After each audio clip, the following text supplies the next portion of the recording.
Behold. Behold, one of them.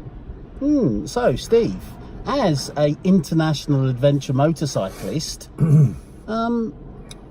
what exactly are we doing inside a cage? Well, this has rather been forced on us to a certain extent, hasn't it? So yesterday we had, we got into it a bit more. Yes. We had a three tank day. Hard day. 3 tank day. We went from the kind of eastern side of France, near Metz, just north of Metz. Yes. And then we banged it down through the arse end of Stuttgart. So we banged the arse out of Stuttgart. I didn't see nearly enough Porsches for my life. No, but we did see a lot of traffic. And it was hot in the city. That's it. Hot in the city tonight. And then we got to Innsbruck. So we've made 3 countries. So we've gone France, Germany, Austria.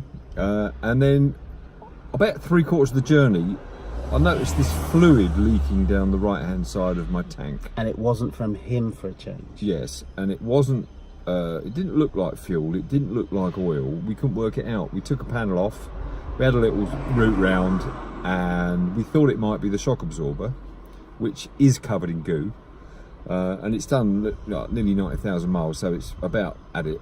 It's Trigger's broom, isn't it? It's Trigger's broom, because there's nothing left that's new on the motorcycle now. It's all been replaced. That's old. Yeah. So anyway, we got to the hotel that we'd booked, and it pissed down for the last 10 minutes. We got soaked. And the really irritating thing about that is, in context, is it's all right getting wet mid-journey, because then you've got enough miles for the speed of the onrush of air to dry you back out. Yeah. But 5 or 10 miles from your destination just means you're wet, you turn up wet, you're dripping all over reception, and that's a little bit embarrassing. Yeah.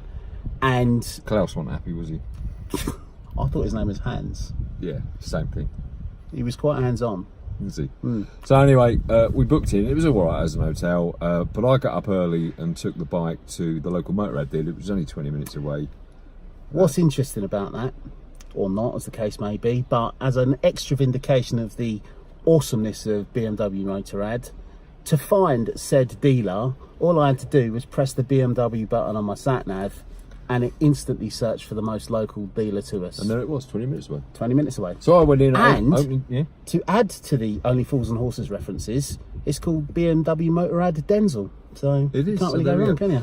So I turned up, spoke to, I can't remember his name again.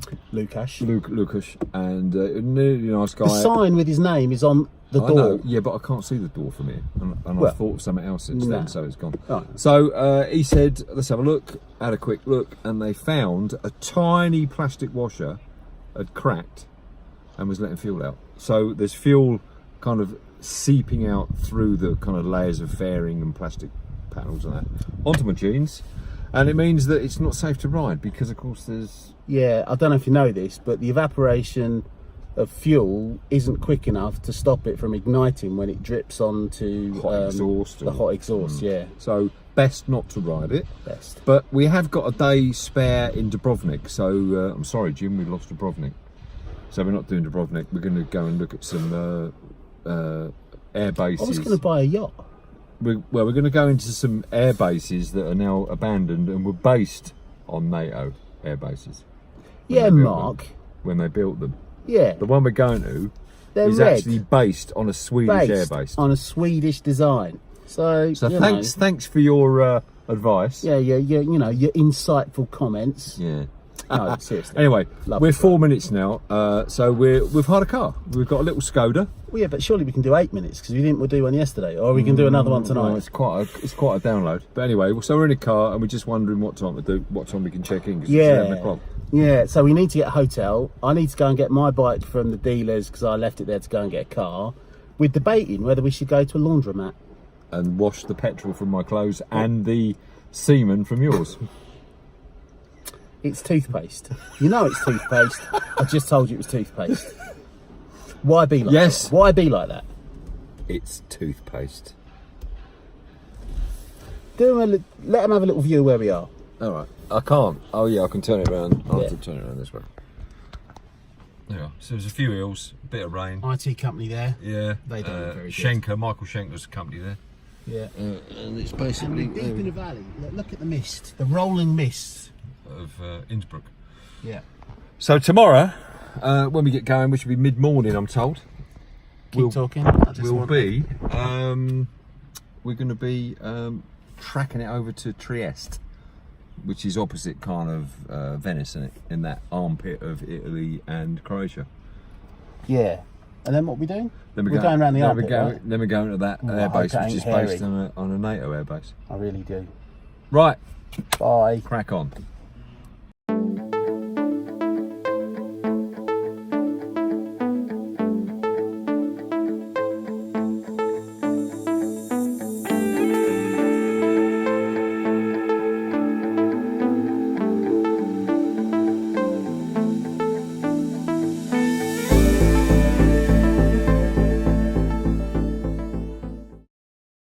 This is take two because the first take had Julian's tit reflected in the kind of safety thing on the door.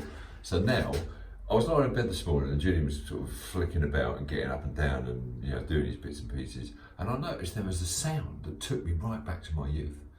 And for those of you that are kind of 50 plus, you'll remember the first series of Star Trek, right? Yeah, Klingons on the starboard bow and all that business. And she can't take it, Jim, and all that business, right? And when the warning went off, when the Klingons were attacking, this is the sound you got.